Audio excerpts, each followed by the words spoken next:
দীর্ঘদিনের টানাপোড়েনের পর এবার হাত তুলে নিল national highway authority of India. রাজ্য সরকারকে চিঠি দিয়ে তারা জানিয়ে দিল 34 নম্বর জাতীয় সড়কের বারাসাত থেকে কৃষ্ণনগর 84 কিলোমিটার অংশের সম্প্রসারণের কাজ শেষ করতে তারা অপারগ।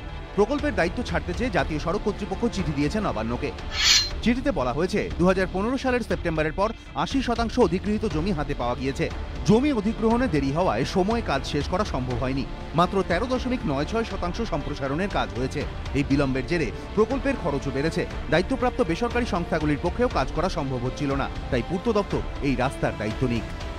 বেশ কিছু প্রবলেম রাজ্য সরকারের তরফ থেকে আটকে আছে এবং সেগুলো যদি ওইভাবে করা যায় তাহলে কাজটা ত্বরান্বিত হয়। অন দ্য স্পট দেখা যাচ্ছে যে কাজ করতে নানা রকম বাধা বিপত্তির সম্মুখীন হতে হচ্ছে যারা কাজ করছে তাদের। কাজ করতেও চাইছেন এবং এই সলিউশন বলে গাডকারিজির মনে হয়েছে। মুখ্যমন্ত্রী ও পূর্ত দপ্তরের প্রধান সচিবের কাছে চিঠি পৌঁছলেও এখনো নবান্নের তরফে কোনো উত্তর দেওয়া হয়নি বলে সূত্রের খবর। এদিকে বুধবার সড়ক পরিবহন মন্ত্রীর উপস্থিতিতে দিল্লিতে গুরুত্বপূর্ণ বৈঠক রয়েছে। সেখানে 34 নম্বর জাতীয় সড়কের সম্প্রসারণের ভবিষ্যৎ নিয়ে সিদ্ধান্ত হতে পারে। সড়ক পরিবহন মন্ত্রকের রিপোর্ট অনুযায়ী কৃষ্ণনগর থেকে বহরমপুর 34 নম্বর জাতীয় সড়কের 78 কিলোমিটার রাস্তায় সম্প্রসারণের কাজ হয়েছে 51.20%। বহরমপুর থেকে ফরাক্কা দূরত্ব 100 কিলোমিটার। এই রাস্তার 80.23% সম্প্রসারণ হয়েছে।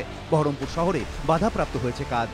ফরাক্কা থেকে রায়গঞ্জ এই 100 কিলোমিটার রাস্তার 75.05% সম্প্রসারিত হয়েছে। মালদা বাইপাস, কালিয়াচক, সুজাপুরে জমি অধিগ্রহণে দেরি হওয়ায় ধীর গতিতে কাজ চলছে।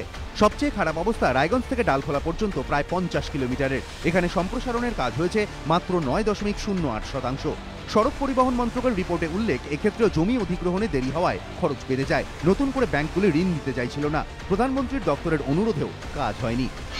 এই পরিস্থিতিতে রায়গঞ্জ থেকে ডালখোলা সম্প্রসারণের প্রকল্প বাতিলের কথা ভাবছে জাতীয় সড়ক কর্তৃপক্ষ। গোটা বিষয়ে রাজ্য সরকারের কোনো প্রতিক্রিয়া পাওয়া যায়নি। তবে অনেকেই বলছেন কেন্দ্র হাত গুটিয়ে নেওয়ায় বড়সড় প্রশ্নচিহ্নের মুখে পড়ে গেল 34 নম্বর জাতীয় সড়কের সম্প্রসারণের ভবিষ্যৎ। সমিত সেনগুপ্ত, এবিপি আনন্দ।